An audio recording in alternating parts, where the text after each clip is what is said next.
Ojalá te mueras pronto. No lo gritó, no fue un arrebato de furia, fue un susurro, un hilo de voz helado que se deslizó desde sus labios hasta mi oído mientras yo yacía en la cama fingiendo dormir. Mi propia hija Claudia me deseó la muerte con la misma naturalidad con la que se pide un vaso de agua. Acababa de colgar el teléfono con el doctor Ramírez, quien seguramente le había confirmado lo que ya sabíamos, que el cáncer galopaba dentro de mí sin freno, que los meses se estaban convirtiendo en semanas. Ella se acercó, creyendo que la morfina me tenía noqueado, se inclinó sobre mí, y el olor de su perfume caro se mezcló con el aliento de esas palabras. Ojalá te mueras pronto y dejes de molestar. Luego se enderezó y salió de la habitación cerrando la puerta con un cuidado que era casi más cruel que el propio insulto. Me quedé quieto, con los ojos cerrados, pero mi mente era un torbellino. El corazón, ese viejo motor cansado, empezó a latir con una fuerza que me dolió en el pecho, no de enfermedad, sino de pura, cristalina agonía. No era la muerte lo que me asustaba. A mis 70 años, uno aprende a mirar a la muerte a la cara como a una vieja conocida que espera pacientemente en la puerta. Lo que me desgarró el alma fue el porqué, el dejes de molestar. Para ella, mi hija, la única familia que me quedaba en este mundo, yo no era un padre en sus últimos días, era un estorbo, una cuenta regresiva molesta que se interponía entre ella y la póliza del seguro, entre ella y la venta de esta casa que construí con 40 años de trabajo. Si conoces este sentimiento, si alguna vez te has sentido como un mueble viejo en la casa que tú mismo levantaste, suscríbete al canal, compadre. Esta historia, Diosito sabe, es para ti. Hay recuerdos que se pegan al alma como la humedad a las paredes en tiempo de lluvias. Yo tengo uno que ahora me parece de otra vida. Claudia, con 5 años, sentada sobre mis rodillas en la mesa del comedor. Tenía el pelo lleno de listones de colores que su madre, mi Isabel, le había puesto. Yo intentaba cuadrar las cuentas del mes en mi viejo libro mayor, ese de pasta gruesa y hojas amarillentas. Ella me quitó el lápiz y dibujó un sol con cara sonriente en la columna de los gastos. Para que no estés triste, papi, el sol se come las deudas. Mi Isabel soltó una carcajada desde la cocina, una risa que llenaba la casa de luz. Deja a tu padre, mija, que con esos números nos vamos a ir de vacaciones a Acapulco. Yo levanté a Claudia en brazos, olía a talco y a dulce de guayaba. La besé en la frente y le dije, tú eres mi única riqueza, chaparrita, no necesito más. Era verdad, fui contador toda mi vida, un hombre de números, de balances, de activos y pasivos. Mi mundo eran las columnas, las sumas, las restas. 40 años en la misma empresa textil, desde auxiliar hasta jefe de contabilidad. Un trabajo honesto, pero sin lujos. Cada peso que ganaba iba a parar a 2 cosas, a los ladrillos de esta casa en la colonia Narvarte y a la educación de Claudia. Quería que ella tuviera lo que yo no tuve, la mejor escuela, clases de inglés, de piano. Isabel y yo nos quitábamos el pan de la boca para que a ella no le faltara nada. Es una inversión, Ernesto, me decía mi vieja. Estamos invirtiendo en su futuro. Y yo, en mi libro mayor, en una pequeña columna escondida, anotaba cada gasto. Zapatos nuevos, Claudia, 80 pesos. Libros, Claudia, 120 pesos. Vestido graduación, Claudia, 500 pesos. Ese libro no era solo de contabilidad, era el diario de mis sacrificios, el registro de mi amor. Cuando Isabel se me fue, hace 10 años, por culpa de ese maldito azúcar que le comió las venas, sentí que la mitad de mi alma se iba con ella. Claudia ya estaba casada entonces, con un hombre que nunca me gustó del todo, un vendedor de coches con sonrisa fácil y manos suaves.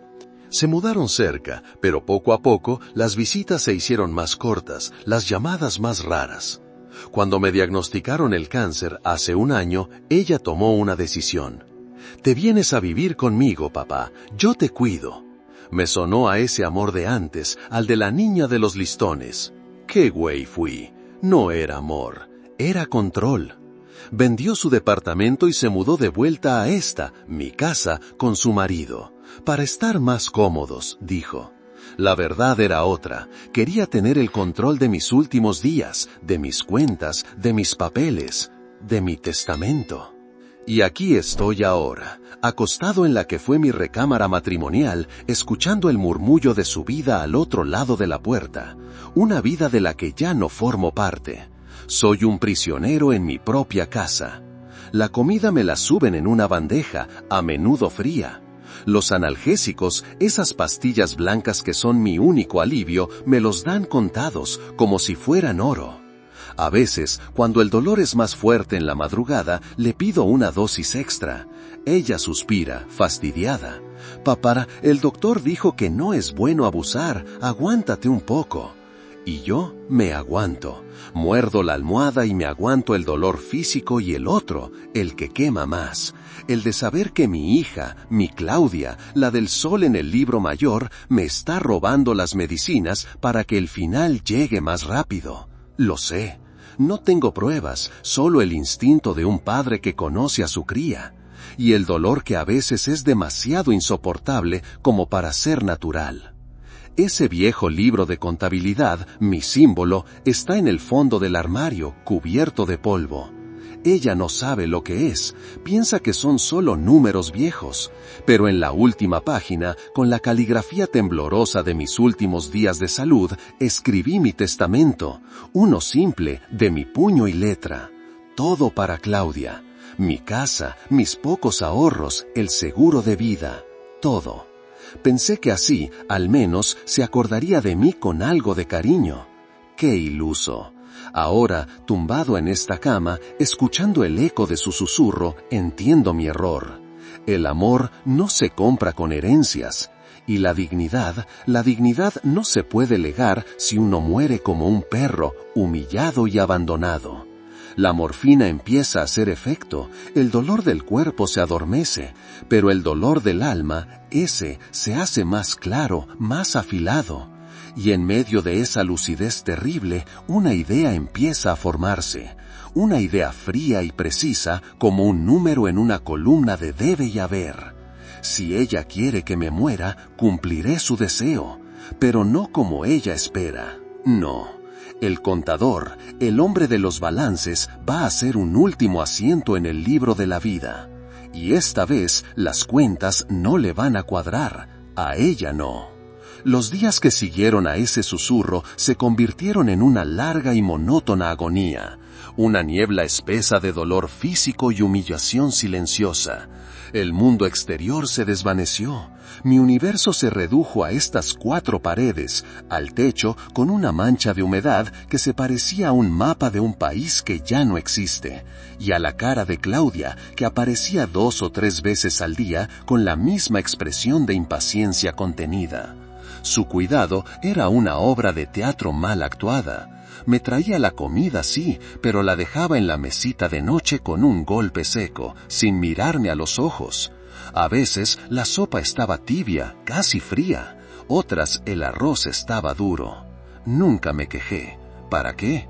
Sabía que cualquier queja sería respondida con un suspiro de fastidio, con un «Ay, papá, nunca estás contento con nada». Aprendí a comer en silencio, a tragarme la comida insípida junto con mi orgullo. El robo de mis medicinas se volvió más descarado. La caja de analgésicos que debía durar una semana se acababa en 3 días. Cuando le preguntaba, ella siempre tenía una excusa. «Se me cayó una tira al suelo, papá. Qué torpe soy. Creo que el doctor te recetó menos esta vez. Déjame revisar». Mentiras, mentiras torpes y crueles. Una noche, el dolor en los huesos era como si 1000 agujas al rojo vivo me atravesaran la espalda. La llamé. Tardó casi media hora en aparecer. Entró con el celular pegado a la oreja, haciéndome señas de que esperara. Estaba hablando con su marido, riéndose de algo. Sí, mi amor, ya voy. No, es mi papá, que otra vez le duele algo. Este viejo es más latoso que un dolor de muelas. A ver qué quiere ahora. Colgó y se volvió hacia mí, con la sonrisa todavía en la cara. ¿Qué pasó, papá? ¿No te puedes aguantar tantito? Le supliqué por una pastilla. Con la voz rota por el dolor, le rogué. Me miró con frialdad. Ya te tomaste tu dosis. El doctor fue muy claro. Si te doy más, te puedo matar.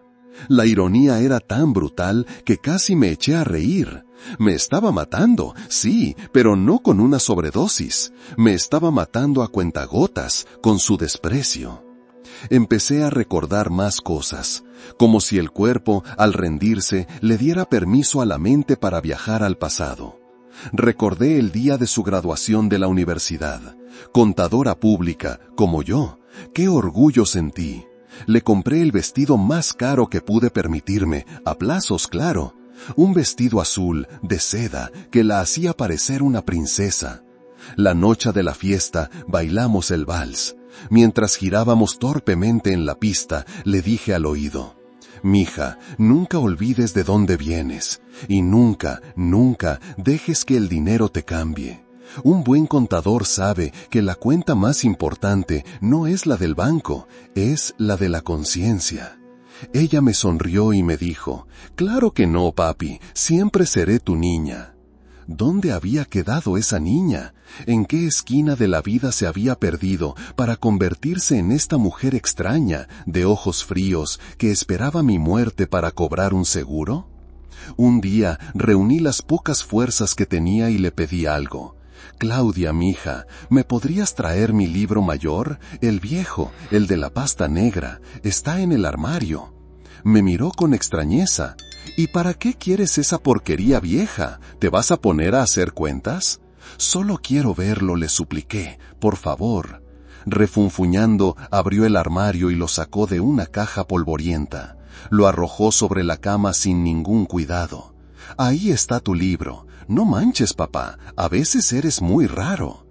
Cuando se fue, lo abracé, lo olí. Olía a papel viejo, a tinta, a mi vida entera. Lo abrí y mis dedos temblorosos recorrieron las páginas. Busqué la página del sol sonriente que ella había dibujado. Ahí estaba, un poco desvaído por el tiempo, pero ahí estaba.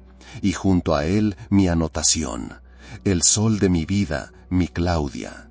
Se me escapó una lágrima, una sola, caliente y amarga, que cayó sobre la hoja y borroneó un poco la tinta. Cerré el libro y lo escondí debajo de la almohada. Era lo único verdaderamente mío que me quedaba en esta casa. La situación empeoró cuando empezó a traer gente a la casa. Un día era un señor de una inmobiliaria. Los escuché hablar en la sala. La voz de Claudia, falsamente dulce: «Como ve, la casa es muy amplia, tiene mucho potencial, necesita una remodelada, claro. El cuarto principal es enorme. Bueno, ahorita está ocupado, pero pronto se desocupará». El hombre preguntó: «¿Y el dueño está de acuerdo con la venta?» «Mi padre está muy enfermo», respondió ella sin dudar. «Pero no se preocupe, yo tengo todos los poderes para decidir por él. Es cuestión de semanas, si me entiende». Otro día trajo a un abogado. Hablaban de la póliza de vida, de los trámites, de los impuestos de sucesión. Lo hacían sin ningún pudor, como si yo ya fuera un fantasma, como si mis oídos ya no funcionaran. Yo desde mi cama escuchaba todo. Cada palabra era un martillazo en el clavo de mi ataúd. Mi compadre Javier, el único amigo que me quedaba de la vieja guardia, intentó venir a verme un par de veces. Claudia no lo dejó pasar. «Mi papá está muy delicado, don Javi, no puede recibir visitas, órdenes del doctor». Javier, un hombre bueno y crédulo, se lo creyó. Me mandaba saludos con ella, saludos que nunca me llegaban. Ella me estaba aislando, cortando el último hilo que me unía al mundo exterior. Me estaba convirtiendo en una no persona, en un trámite pendiente. El marido, ese buey bueno para nada, apenas y aparecía. Solo lo escuchaba llegar tarde por la noche, quejándose del tráfico, del trabajo. A veces discutían. ¿Ya se va a morir tu papá o qué? Necesito esa lana para el enganche del Mustang. Cállate, imbécil, que te puede oír. ¿Qué me va a oír si vive drogado todo el día? Y así pasaban los días. El dolor físico era una marea, que a veces subía y a veces bajaba, pero el dolor del alma era constante, sordo, profundo. Me sentía como un náufrago en una isla desierta, viendo pasar los barcos a lo lejos sin tener fuerzas para gritar.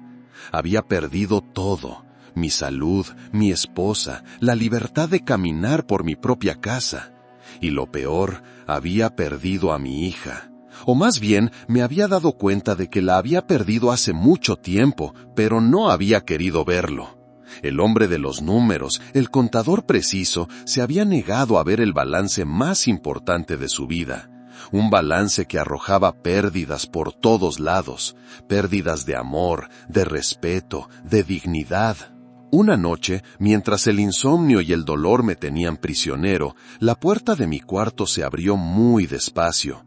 Pensé que era Claudia, pero no. La figura que se recortó en el umbral era la de su marido. Entró de puntillas, se acercó a mi buró y tomó el frasco de morfina. Lo miró a contraluz, lo agitó. Luego se volvió hacia mí. Pensé que iba a hacerme algo, pero no. Solo se quedó mirándome con una sonrisa torcida. Ya falta poco, suegrito.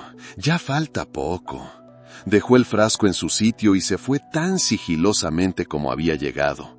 En ese momento, algo dentro de mí se rompió definitivamente. El miedo, la tristeza, la resignación, todo se hizo añicos, y en su lugar quedó un vacío frío, inmenso, silencioso. Y en el centro de ese vacío, una certeza absoluta: no iba a morir así. No les iba a dar el gusto. Mi final no sería su victoria, sería el mío. Después de la visita nocturna de mi yerno, el miedo se fue. Es curioso cómo funciona el alma humana. Cuando tocas el fondo más profundo del pozo, cuando te das cuenta de que ya no hay nada más que perder, el miedo se evapora y deja en su lugar una especie de calma terrible, una lucidez fría. Ya no me importaba si me daban las pastillas a tiempo o no. El dolor se convirtió en un compañero constante, un ruido de fondo al que mi mente aprendió a ignorar. Mi nuevo enfoque era otro.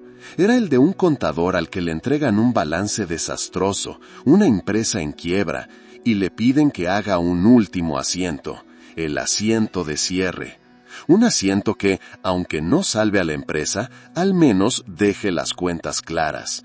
Y mis cuentas, Dios mío, estaban terriblemente desordenadas. Comencé a observar, a escuchar, ya no con el corazón de un padre herido, sino con la atención de un auditor. Escuchaba sus conversaciones telefónicas, sus planes. Hablaban de vender la casa y comprar un departamento en Polanco. Hablaban de un viaje a Europa cuando todo esto termine. Hablaban de mí como si fuera una partida en un libro de contabilidad, una amortización pendiente. El doctor dijo que el hígado ya no aguanta, máximo un mes. Le escuché decir a Claudia por teléfono a una de sus amigas. Se reía, una risa corta, nerviosa.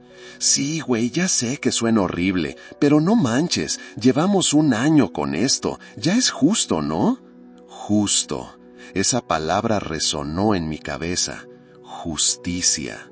Era un concepto que yo había manejado toda mi vida en mis libros, en mis balances. Todo debía cuadrar. Y esto no cuadraba. Mi plan, si se le puede llamar así, nació de esa necesidad de cuadrar las cuentas. Empecé a usar mis pocas energías de forma estratégica.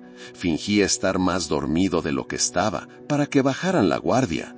Dejaba la comida casi intacta un día para que al día siguiente me trajeran algo mejor por miedo a que me debilitara demasiado pronto. Y lo más importante, empecé a escribir en mi libro mayor. Lo sacaba de debajo de la almohada cuando estaba seguro de que nadie me molestaría, usualmente en las altas horas de la madrugada, cuando la casa entera dormía. No escribía números.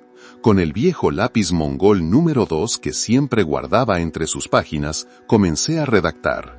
Mi letra, antes tan firme y clara, ahora era un temblor errático pero legible. Escribía mi historia. Escribía sobre el susurro, sobre las medicinas robadas, sobre la visita nocturna de mi yerno, sobre las conversaciones que escuchaba. No lo escribía como un diario de quejas, no, lo escribía como un informe de auditoría. Fecha, hora, evento, testigos, aunque el único testigo fuera yo mismo. Detallaba el efecto de la falta de medicamento en mi cuerpo. Describía la angustia mental. Cada palabra era un ladrillo más en el muro de la verdad que estaba construyendo en silencio. Ese libro, que había sido el testigo de mi amor y mis sacrificios, se estaba convirtiendo en el arma de mi justicia final. Recordé un caso en mi antigua empresa. Un gerente que hacía fraudes, pequeños pero constantes. Nadie podía probarle nada. Era listo. Pero yo, con paciencia, durante meses, fui registrando cada pequeña inconsistencia, cada factura sospechosa, cada movimiento extraño.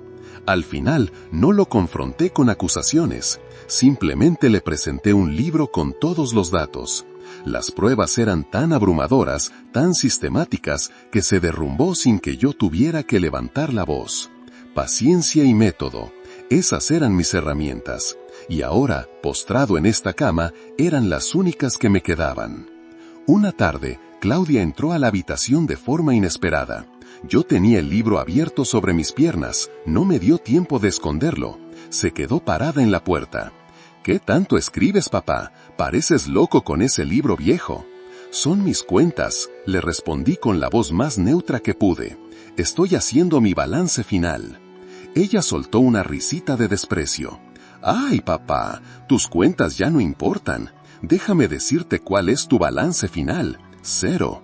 Deja de hacerte el interesante y mejor descansa, a ver si así te apuras un poquito. Salió de la habitación, pero yo vi algo en sus ojos. Una chispa de curiosidad, de nerviosismo.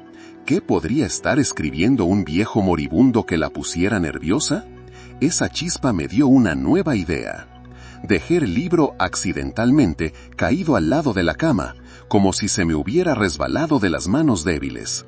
Sabía que no resistiría la tentación de hojearlo cuando yo durmiera, y así fue. Esa noche, fingiendo un sueño profundo inducido por la morfina, la sentí entrar. Se acercó a la cama, recogió el libro y con la luz de su celular comenzó a leer. Contuve la respiración. La escuché pasar las páginas. Luego un silencio largo, tenso. Dejó el libro en el mismo lugar y salió de la habitación. Yo no sabía qué páginas había leído. ¿Habría leído las primeras, las de los recuerdos felices? ¿O las últimas, las del informe de mi agonía? No importaba. La semilla de la duda estaba sembrada. El auditor había dejado que el sospechoso viera una parte de la evidencia. Los días siguientes ella cambió. Se volvió más cuidadosa. Me traía la comida a tiempo. Se aseguraba de que me tomara las pastillas frente a ella. Incluso intentó ser amable. ¿Cómo te sientes hoy, papá? ¿Necesitas algo? Su amabilidad era más aterradora que su desprecio. Era la amabilidad del miedo. Tenía miedo de lo que yo estaba escribiendo en ese libro. Tenía miedo de que ese libro, de alguna forma, pudiera arruinar sus planes. Su marido también lo notó. ¿Qué le pasa a tu papá? Está muy callado, muy raro, le escuché decir una noche. No sé, está obsesionado con un libro viejo, escribe cosas, respondió ella. ¿Qué cosas? No sé, tonterías, recuerdos, está perdiendo la cabeza. Pero su voz no sonaba convencida. Mi plan avanzaba, lento pero seguro.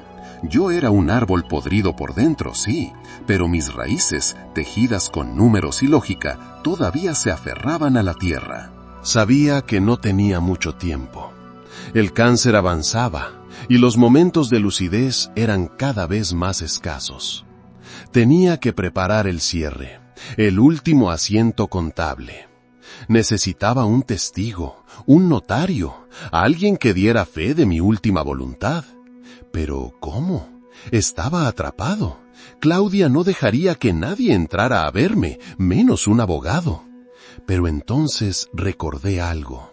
Una vieja póliza de seguros, una pequeña, de gastos funerarios, que había contratado hacía años. Sabía que para cobrarla se necesitaba un certificado de defunción y una copia certificada del testamento. Y para certificar un testamento se necesita un notario. Una mañana, cuando Claudia me trajo el desayuno, me hice el confundido. «Mi hija, anoche soñé con tu mamá. Me dijo que no me preocupara por el funeral, que ella se encargaría». Claudia me miró con fastidio. «Ay, papá, ya vas a empezar con tus sueños». «No, mija, es que me acordé de una póliza que tengo con Seguros Azteca. Es chiquita, pero para algo ha de servir. El papelito está en el cajón de mi escritorio en la sala». Le vi los ojos brillar. Más dinero. Una póliza que no tenía en el radar. «Ah, sí, qué bueno que te acordaste, papá. No te preocupes, yo me encargo de ese trámite». «Pero, mi hija, creo que para cobrarla, el testamento tiene que estar notariado, y el mío, el que escribí en mi libro, no lo está. ¿Crees que puedas llamar a un notario para que venga? Dile que es urgente, que no me siento bien». Era una apuesta arriesgada, pero conocía su avaricia. La posibilidad de perder el dinero de esa póliza por un tecnicismo la haría actuar. Funcionó. «Claro, papá, no te preocupes, hoy mismo busco uno que venga a domicilio. Tú descansa». Salió de la habitación casi corriendo. Yo sonreí por dentro. El tablero estaba listo. Las piezas estaban en su lugar. El contador estaba a punto de cerrar los libros y sabía, con una certeza matemática, que el balance final sería devastador.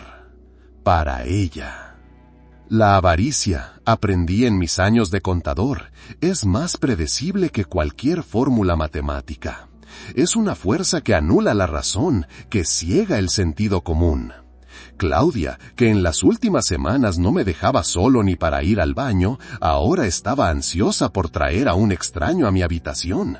El miedo a perder el dinero de esa pequeña póliza de seguros fue más fuerte que su miedo a que yo hablara. 2 días después, apareció en mi puerta acompañada de un joven de traje gris y maletín de cuero. «Papá, te presento al licenciado Benítez, es notario público. Va a ayudarte con lo de tu testamento». El licenciado era un muchacho que no tendría más de 35 años, de mirada seria y gestos precisos. Saludó con una inclinación de cabeza. «Don Ernesto, un placer servirle». Claudia se apresuró a tomar el control.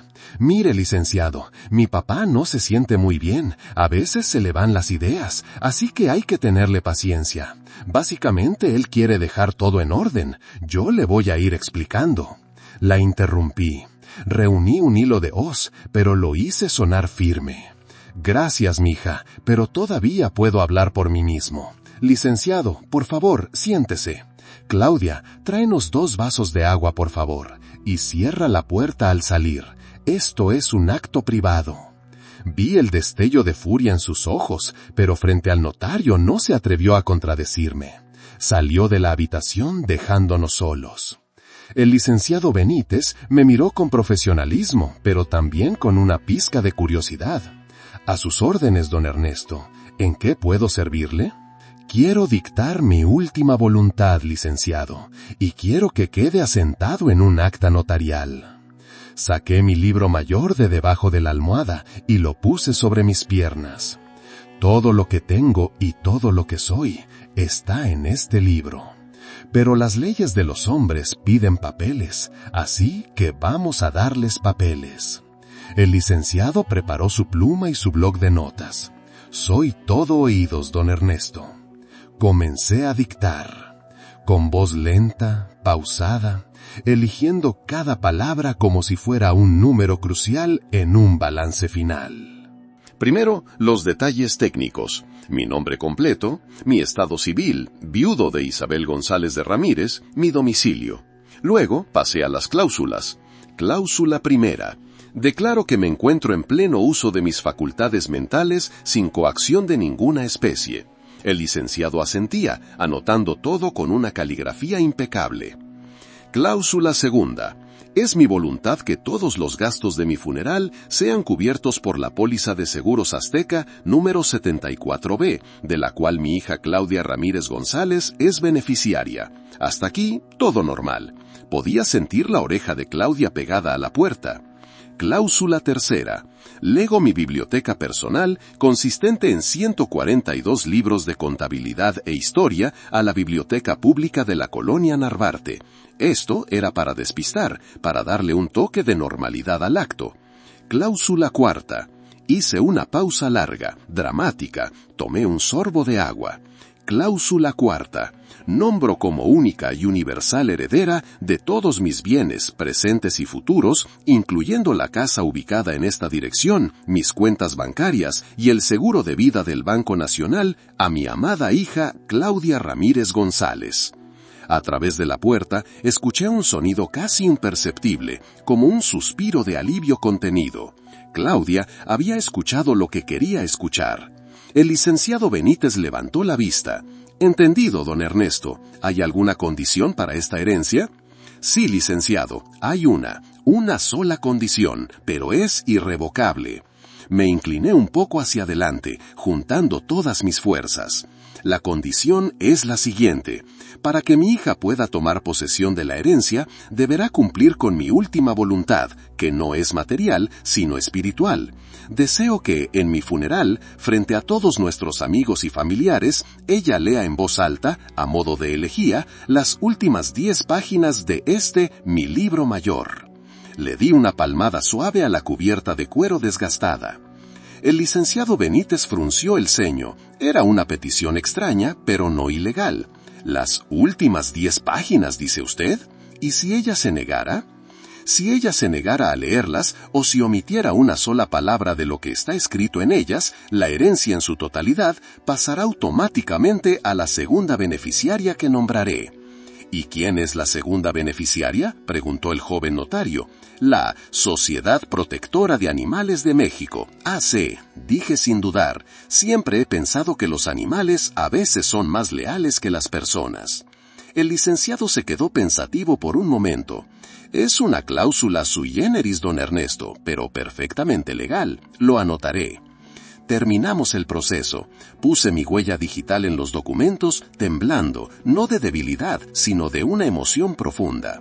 El licenciado Benítez, como testigo de fe pública, firmó y selló. «Guardaré una copia en notaría, don Ernesto, y la otra se la entrego a usted». «No, licenciado», le dije.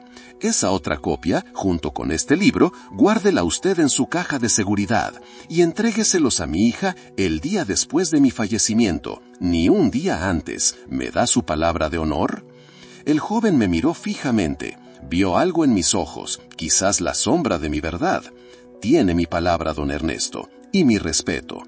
Cuando se fue, Claudia entró de inmediato. «¿Todo bien, papá? ¿Ya quedó todo listo?» «Sí, mija, todo listo. Ya puedes estar tranquila». Ella sonrió, una sonrisa genuina por primera vez en meses, la sonrisa de la victoria.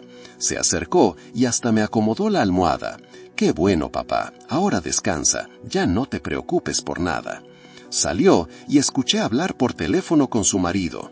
«Ya está, mi amor. Todo es nuestro. El viejo firmó».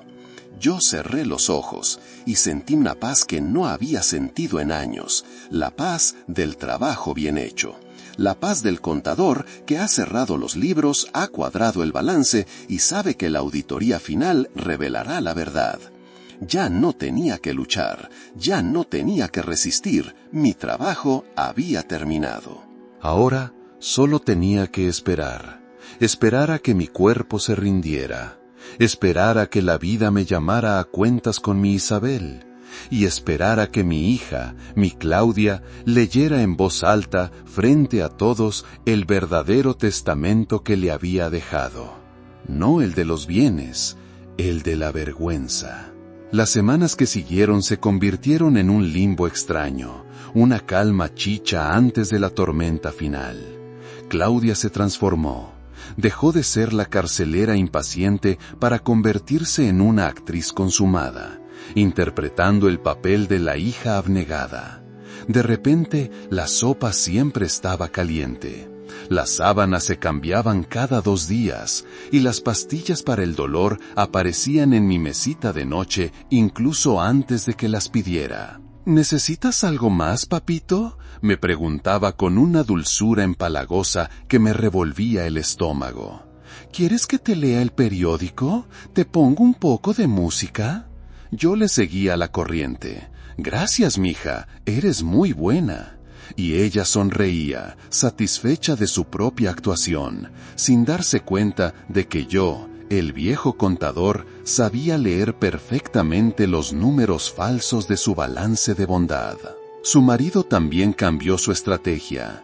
Dejó de entrar a mi cuarto a hurtadillas. Ahora entraba con Claudia, se paraba al pie de la cama con una expresión compungida y preguntaba: ¿cómo sigue mi suegrito? Suegrito. La palabra le salía con la misma naturalidad que una moneda falsa de una máquina tragamonedas.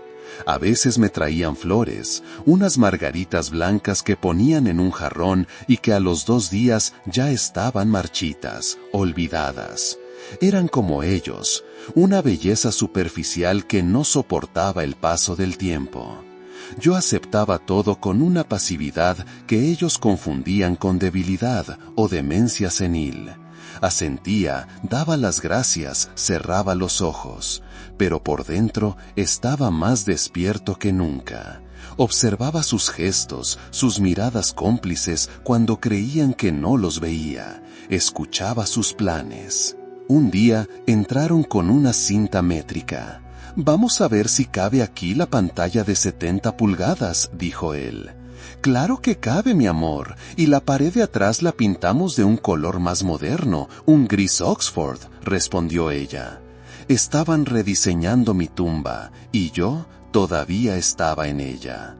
No sentí rabia, sentí una pena inmensa, no por mí, sino por ellos, por su pobreza de espíritu, por la quiebra total de su alma. Recordé a mi Isabel. Ella siempre decía que la verdadera riqueza no estaba en las casas ni en los coches, sino en la tranquilidad de la conciencia. Puedes tener todo el dinero del mundo, Ernesto, me decía, pero si no puedes dormir por las noches, eres el más pobre de los hombres. Y ellos, con sus planes de pantallas gigantes y viajes a Europa, dormían sobre un volcán a punto de estallar. Y no lo sabían.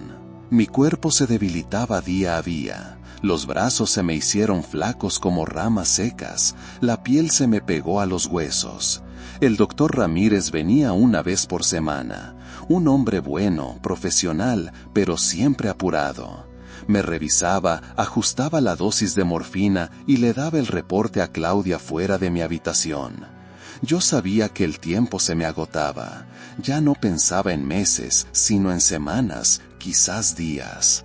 Y en esa cuenta regresiva, mi mente se aferraba a un solo pensamiento: el libro, mi libro mayor. Imaginaba la escena, el funeral, la iglesia llena de gente, mis pocos amigos, los viejos compañeros de la oficina, los vecinos, y Claudia de luto riguroso, de pie en el púlpito.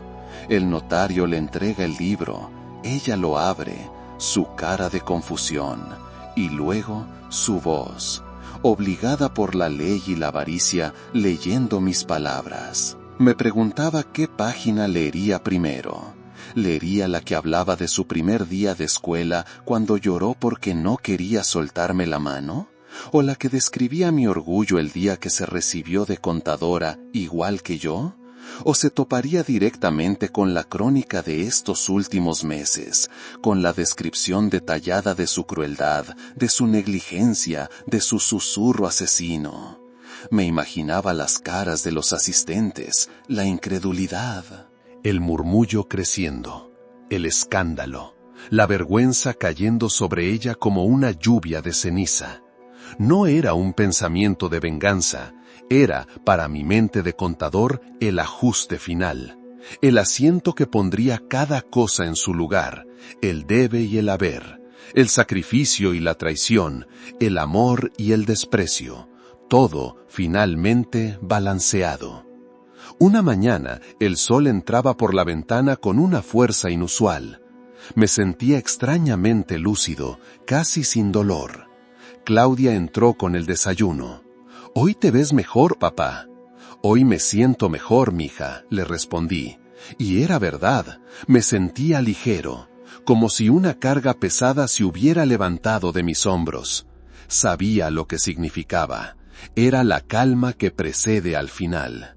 «Claudia», le dije, «siéntate un momento, quiero pedirte algo». Ella se sentó en el borde de la cama, sorprendida. Hacía meses que no le pedía nada. «Dime, papá». «Cuando yo me muera», empecé. Ella hizo un gesto de falsa tristeza. «No digas eso, papá». «Déjame terminar», la corté con suavidad. «Cuando yo me muera, quiero que me entierren junto a tu madre. Y quiero que en mi lápida pongan una sola frase». «¿Qué frase, papá?» «Que pongan Ernesto Ramírez, contador, las cuentas están claras». Ella me miró sin entender. «Qué raro eres, papá. ¿Por qué querrías eso?» «Porque es la verdad, mija. Al final de todo, lo único que importa es que las cuentas estén claras». Me sonrió, una sonrisa condescendiente, como si hablara con un niño. «Está bien, papá, lo que tú digas. Ahora cómete tu avena, que se enfría». Se levantó y salió. Yo me quedé mirando el techo. Las cuentas están claras. Sí.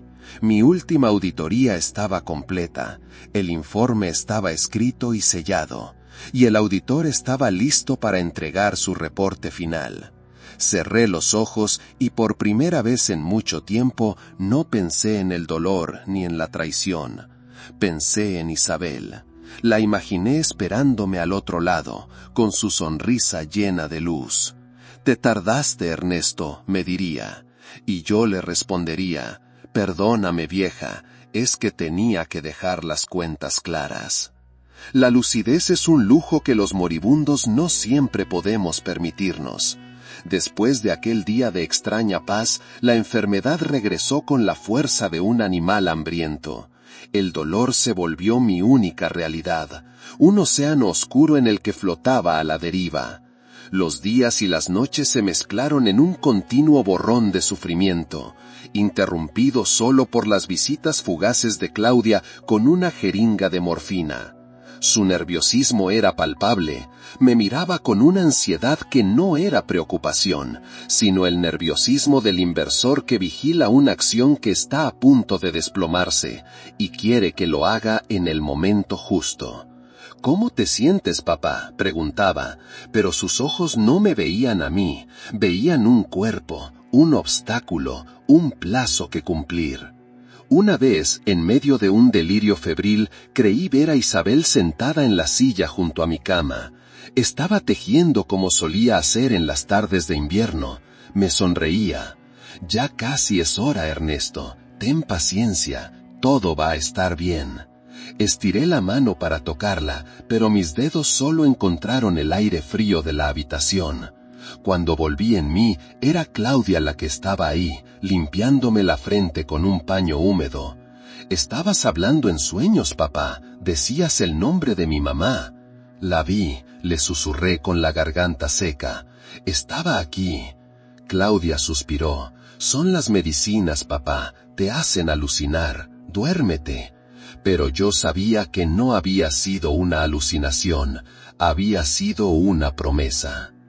El recuerdo de mi vida como contador se volvió mi único refugio. Ya no recordaba las vacaciones ni las fiestas, recordaba los desafíos, las pruebas de integridad.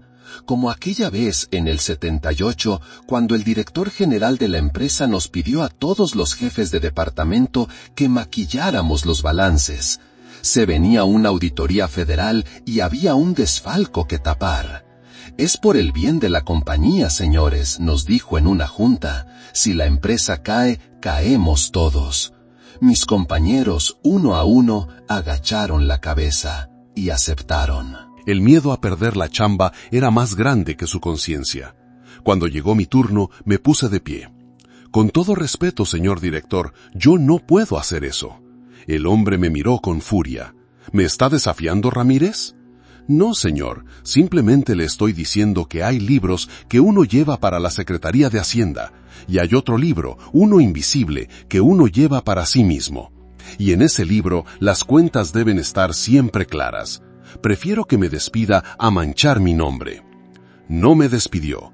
El miedo al escándalo fue mayor, pero me congeló el sueldo durante 2 años y me hizo la vida imposible.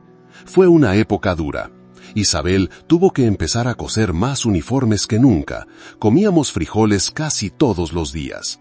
Pero cada noche, al llegar a casa, ella me recibía con un beso y me decía: «Estoy orgullosa de ti, viejo, eres un hombre derecho». Un hombre derecho. Esa era mi verdadera riqueza. Un capital que no se podía devaluar, que no se podía robar. Un capital que mi hija, con toda su prisa por heredar ladrillos y pólizas, nunca entendería.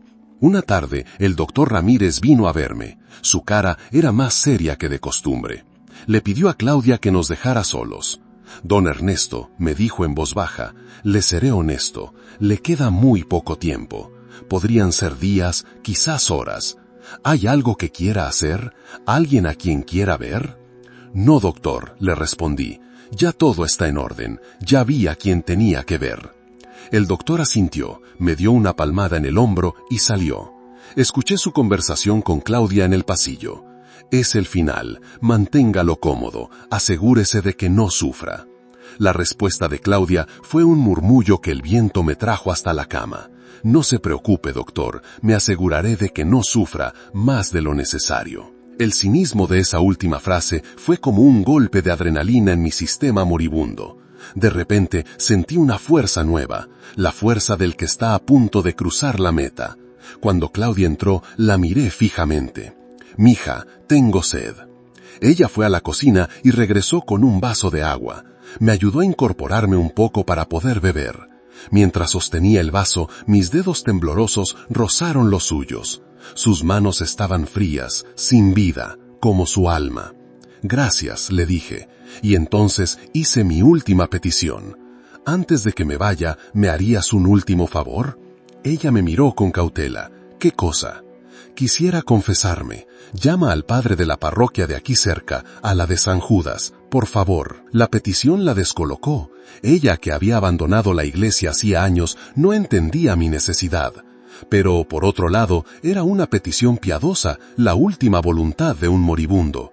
Negarse sería demasiado cruel, incluso para ella. «Está bien, papá, lo llamaré, pero no te agites mucho, ¿eh?» Salió para hacer la llamada. Yo sabía que el sacerdote no vendría. Era muy viejo y estaba enfermo, me lo había dicho un vecino semanas atrás. Pero yo no quería al sacerdote, quería el teléfono. Necesitaba hacer una llamada. Una sola llamada, al único número que me sabía de memoria, además del de mi casa. El número de la oficina del licenciado Benítez, el joven notario. Mi plan no estaba completo. Faltaba un pequeño detalle, un codicilo, un último ajuste de cuentas. Cuando Claudia regresó, me dijo: «El padre no puede venir, está enfermo, mandará a un acólito mañana». «Está bien, mija, no te preocupes». Fingí decepción y me acurruqué en la cama dándole la espalda.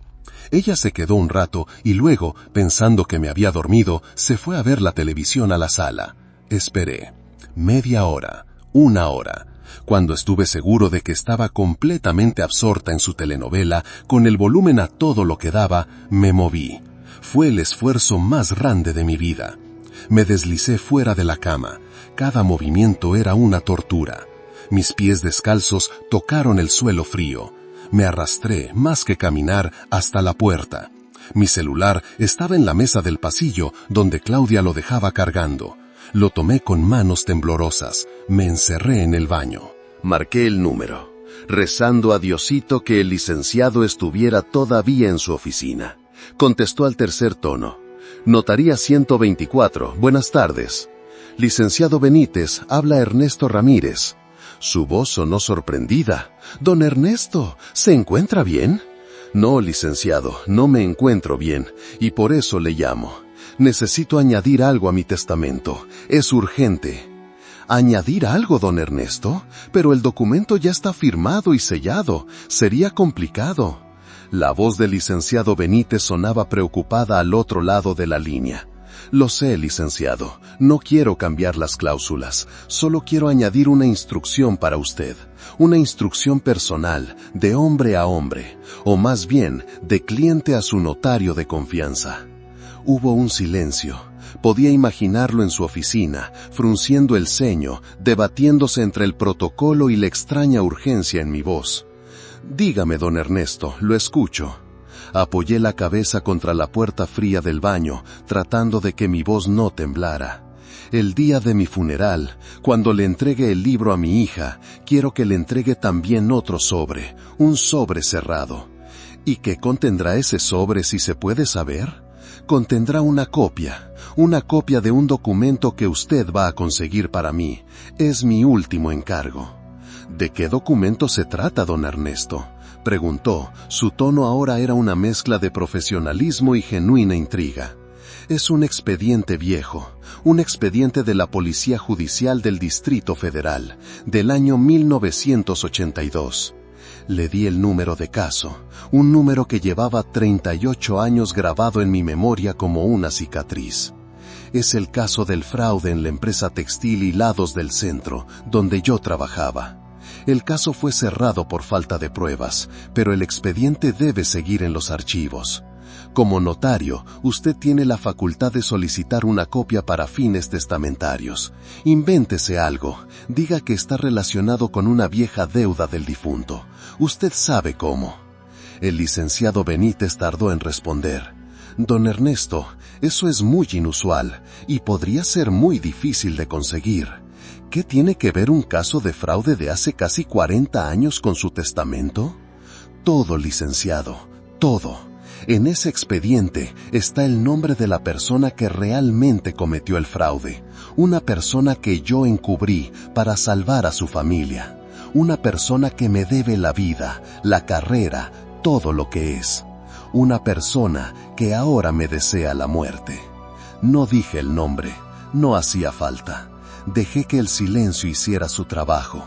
El joven notario era listo, comprendió al instante, no la parte legal, sino la humana, la dimensión de la tragedia que se escondía detrás de mi petición.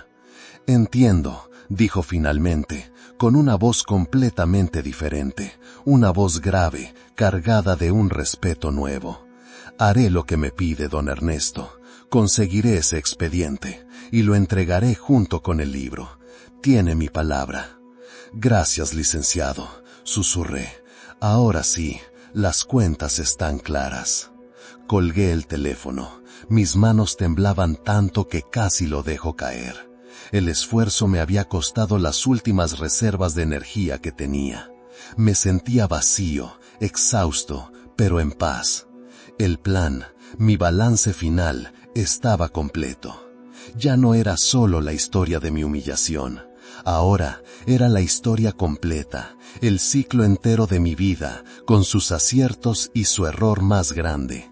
Ese error de juventud, ese acto de piedad que cometí para proteger a la hija de mi jefe, que estaba embarazada y a punto de casarse, y cuyo novio, un joven contador ambicioso, había desfalcado la empresa. Yo asumí la culpa de un error contable. Perdí mi ascenso, me gané la enemistad de muchos, pero salvé a esa familia.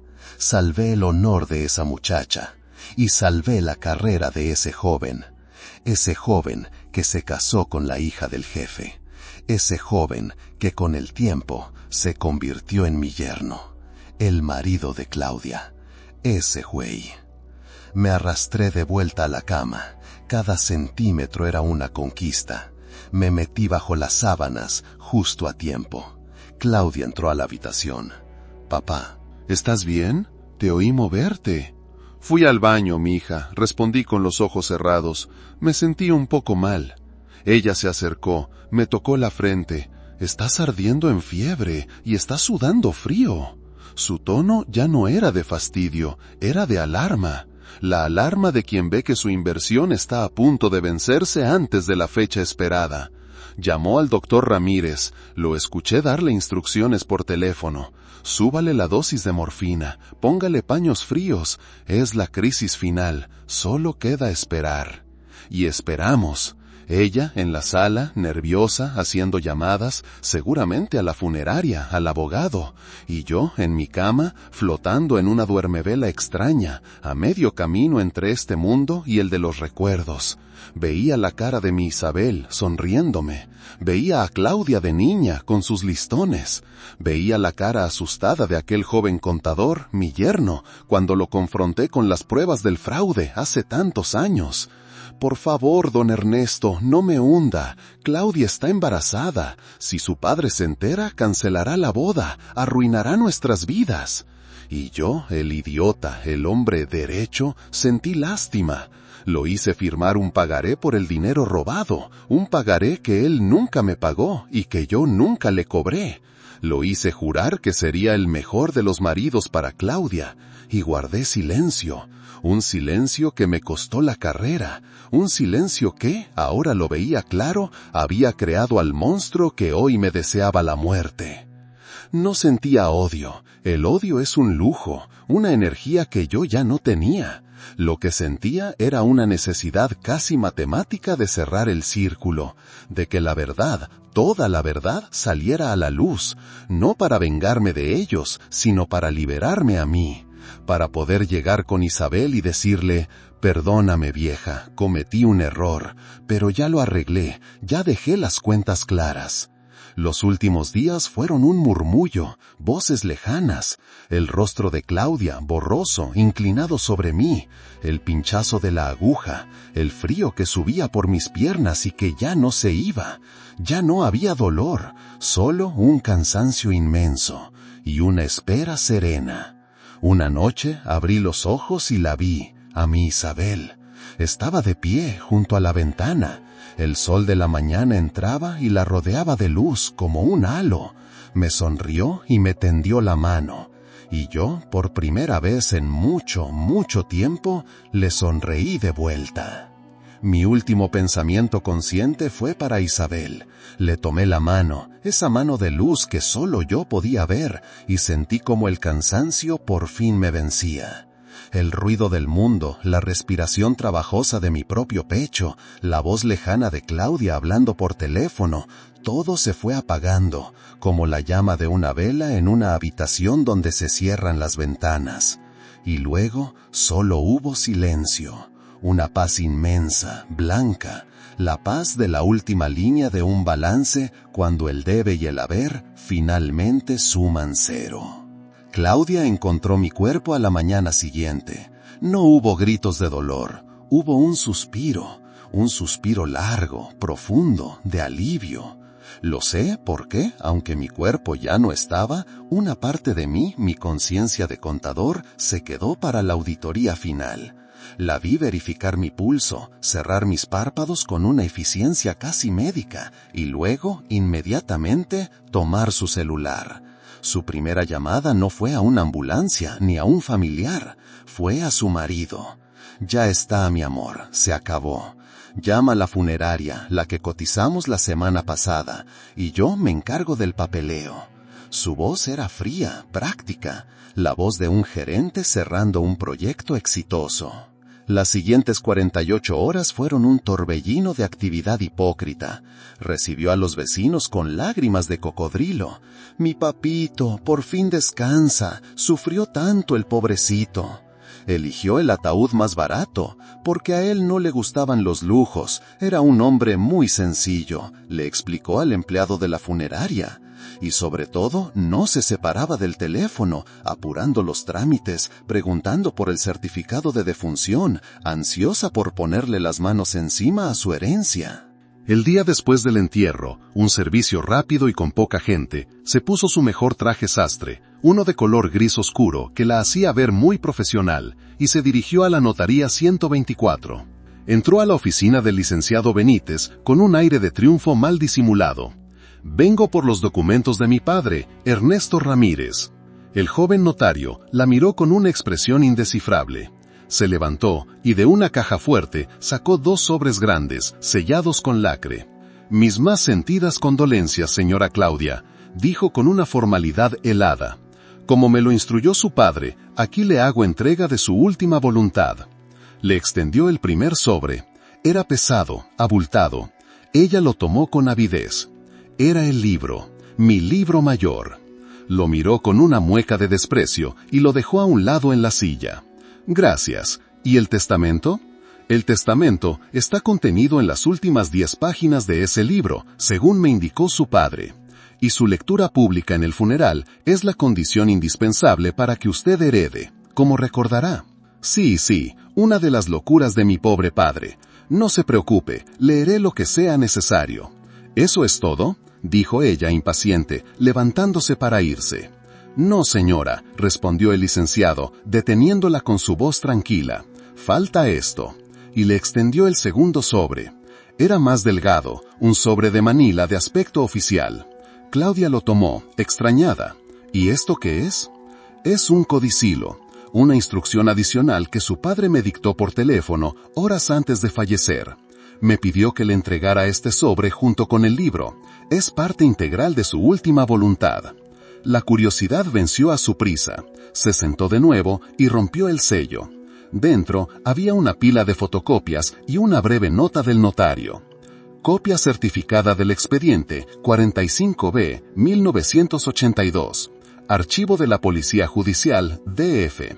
Caso, fraude. Empresa, Hilados del Centro, SADCB». Claudia leyó la nota y frunció el ceño. No entendía nada. «¿Hilados del Centro? ¿La empresa donde trabajaba mi papá? ¿Qué tiene que ver esto?». Comenzó a hojear las fotocopias. Eran reportes, declaraciones, peritajes contables. Nombres, cifras, su rostro reflejaba pura confusión. Hasta que llegó a la última página del reporte. Era un resumen del detective a cargo del caso. Y ahí, en tinta de máquina de escribir, leyó la frase que hizo que su mundo comenzara a tambalearse. Se concluye que el desfalco fue realizado por un empleado de nivel gerencial. Pero las sospechas principales recaen sobre el joven contador y prometido de la hija del director, el señor Carlos Valdés, quien no ha podido justificar sus gastos recientes. Carlos Valdés, su marido, el padre de sus hijos, el hombre con el que había construido su vida. Se le cayó el expediente de las manos. Las hojas se desparramaron por el suelo de mármol de la oficina. «No puede ser», balbuceó. «Esto es un error, una calumnia». «No hay ningún error, señora», dijo el licenciado Benítez, tan frío como un juez. «Es una copia certificada de un archivo oficial. Su padre insistió mucho en que usted la tuviera». Claudia recogió los papeles como pudo, temblando. Tomó el pesado libro mayor y salió de la notaría como un autómata. No fue a su casa, fue a la de su madre, la viuda del director de Hilados del Centro. La mujer que su padre había protegido hace tantos años. Su marido, Carlos, estaba ahí. Se habían reunido para planear el futuro, para celebrar su inminente riqueza. Claudia entró a la sala y sin decir una palabra, arrojó el expediente sobre la mesa de centro. «¿Qué es esto, Carlos?». Él vio los papeles, reconoció el logo de la vieja empresa y su cara se transformó. La sangre abandonó su rostro. La sonrisa se le congeló en los labios. ¿De dónde sacaste esto?». «Me lo dejó mi padre», gritó ella, perdiendo por fin la compostura. «Mi padre, el hombre al que dejé morir como a un perro, me dejó esto. Quiero que me expliques qué significa, ahora mismo». Su madre, una anciana elegante y de gestos altaneros, intentó intervenir. «Claudia, mija, cálmate. Son papeles viejos, cosas del pasado».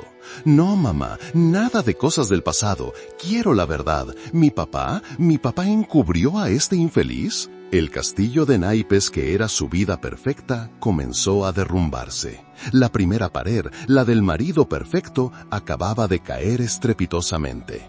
Y aún faltaba lo peor, aún faltaba abrir el libro mayor. La sala, decorada con un lujo sobrio y anticuado, se convirtió en un tribunal.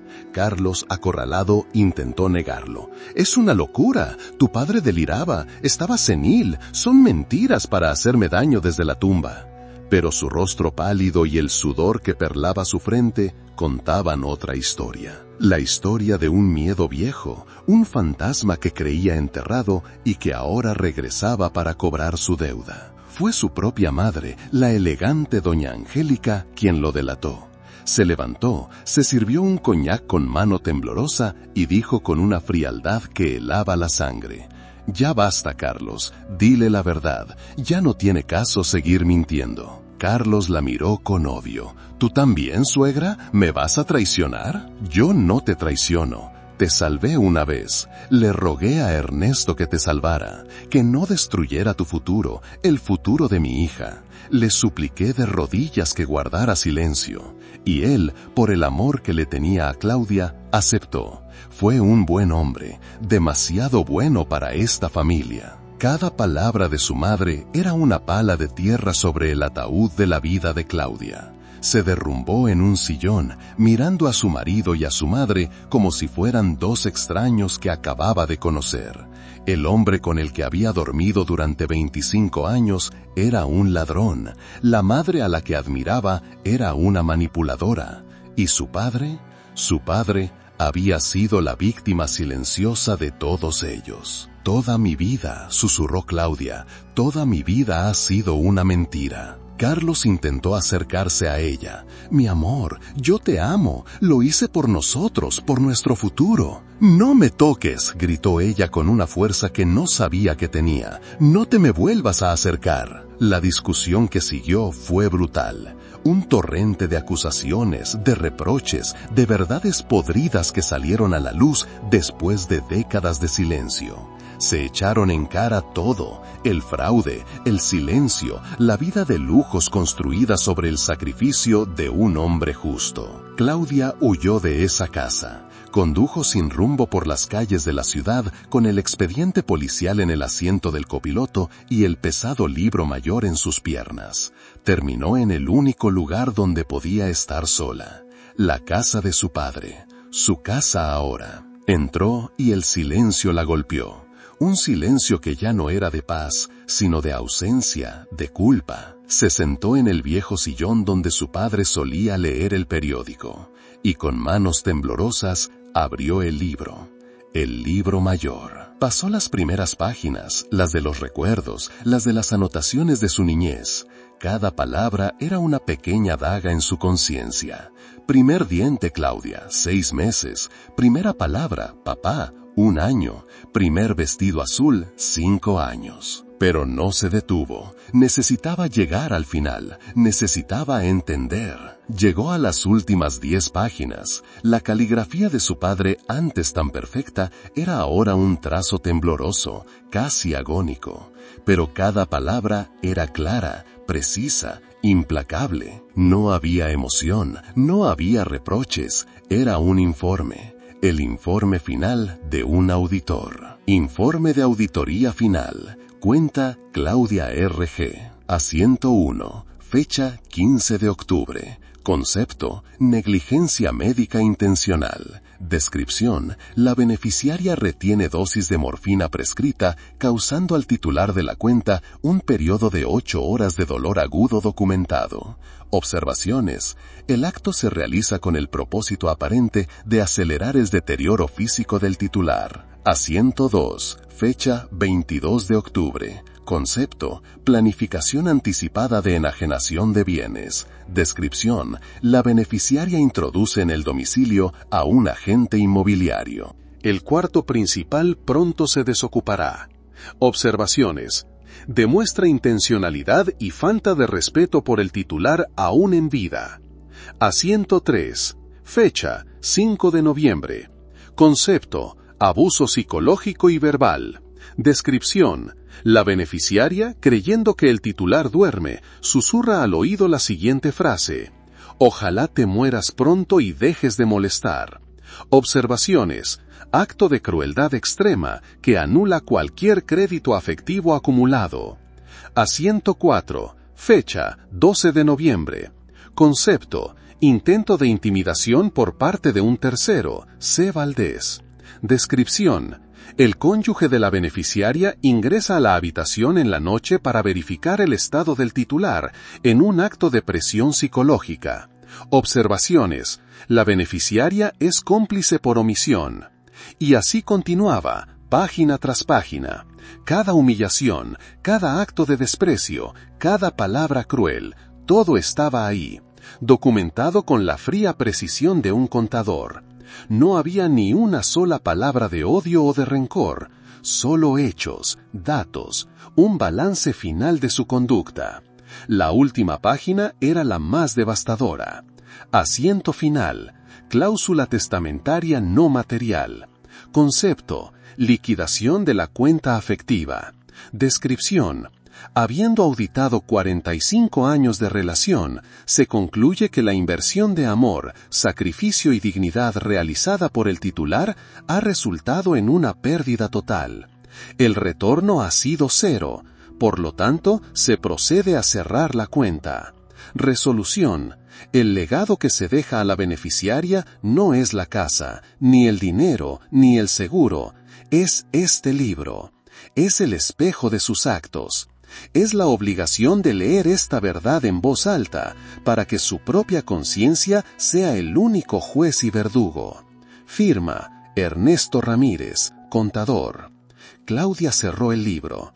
El silencio en la casa era absoluto, solo interrumpido por sus propios sollozos, que sonaban extraños, ajenos. Sostuvo en sus manos los 2 testamentos que su padre le había dejado. Uno, el expediente policial que revelaba el fraude sobre el que se había construido su matrimonio. Y el otro, el libro mayor, que revelaba el fraude sobre el que había construido su vida entera, su identidad como hija. Estaba en la quiebra, no de dinero, de alma. Mañana era el funeral, y ella tenía una última cuenta que saldar, la más difícil de todas. Tenía que leer. El día del funeral amaneció gris, con un cielo plomizo que parecía contagiado de la tristeza de la tierra. La iglesia, la misma parroquia de San Judas a la que mi padre había querido llamar, olía a cera vieja, a incienso y a flores baratas. No había mucha gente, unos pocos vecinos de la colonia, mi compadre Javier, que lloraba en silencio en una de las bancas traseras, y un par de excompañeros de la oficina, ya jubilados, que habían venido más por respeto a la memoria del contador honesto que por afecto a la familia. Y luego estaban ellos. Mi madre, Angélica, sentada en primera fila, tiesa como una estatua de mármol, con un velo negro que no lograba ocultar la dureza de su mirada. Y mi marido, Carlos, a su lado, pálido, con la apariencia de un hombre que no ha dormido en días, mirando a todos lados como un animal acorralado. Yo estaba entre ellos, pero no con ellos. Era un planeta muerto orbitando entre 2 soles negros. El sacerdote, un joven que no conocía a mi padre, ofició una misa rápida, impersonal, llena de frases hechas sobre la resurrección y la vida eterna. Palabras que rebotaban contra el silencio denso de la iglesia y caían al suelo, vacías. Cuando terminó, dijo: «Ahora, si algún familiar desea dedicar unas palabras de despedida a nuestro hermano Ernesto». Todas las miradas se posaron en mí. Mi madre me dio un codazo imperceptible. Carlos me lanzó una mirada de pánico. Era el momento. Con las piernas temblando, me levanté y caminé hacia el frente, hacia el atril que estaba junto al féretro, el ataúd más barato del catálogo.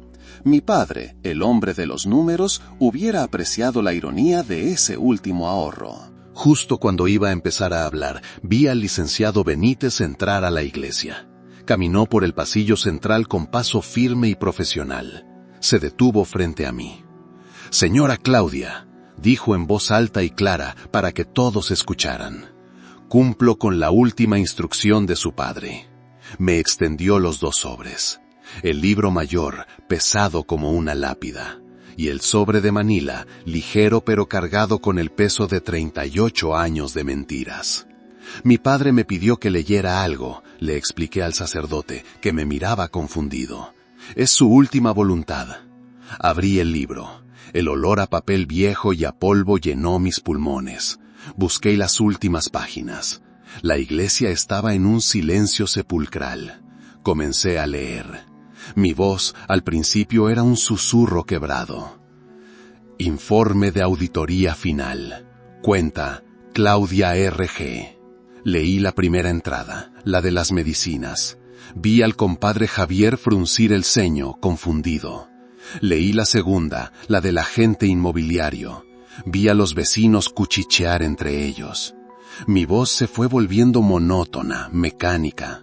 Era como si no fuera yo quien leía, sino el fantasma de mi padre, usando mis labios para dictar su último reporte. Asiento 3, fecha 5 de noviembre, concepto, abuso psicológico y verbal. Descripción, la beneficiaria susurra al oído la siguiente frase: ojalá te mueras pronto y dejes de molestar. Un jadeo colectivo recorrió la iglesia. Mi madre cerró los ojos. Carlos se hundió en su asiento, queriendo que se lo tragara la tierra. Pero yo no me detuve. Continué leyendo, una por una, cada línea, cada fecha, cada humillación. Cada palabra era un veredicto, cada frase, una sentencia. Cuando llegué al final, a la cláusula de la liquidación de la cuenta afectiva, mi voz se quebró por un instante. Se concluye que la inversión de amor, sacrificio y dignidad ha resultado en una pérdida total. El retorno ha sido 0. Por lo tanto, se procede a cerrar la cuenta. Leí la última palabra y levanté la vista. Nadie me miraba a mí. Todas las miradas, cargadas de desprecio, de asco, estaban clavadas en mi madre y en mi marido. El silencio que siguió fue lo más terrible que he escuchado en mi vida. Un silencio que juzgaba, que condenaba, un silencio que gritaba más que cualquier acusación. Cerré el libro, lo coloqué con suavidad sobre el ataúd de mi padre. Luego tomé el otro sobre, el del expediente policial. Me acerqué a Carlos, que me miraba con ojos de perro apaleado. Le puse el sobre en las manos. «Esto es tuyo», le dije en voz baja, pero mi voz resonó en toda la iglesia. «Son las cuentas de tu pasado, ya no son mi problema». No esperé su respuesta, no miré a mi madre, me di la vuelta y sin mirar atrás, caminé por el pasillo central hacia la salida. Cada paso era una liberación. Sentía las miradas de todos en mi espalda, pero ya no me importaba. Al salir a la calle, el sol gris de la mañana me cegó por un instante. Respiré hondo. El aire olía a contaminación, a vida, a realidad. No sabía a dónde ir, no tenía casa, porque ese lugar lleno de fantasmas ya no era mi hogar. No tenía marido, porque ese hombre era un desconocido. No tenía madre, porque esa mujer era una cómplice.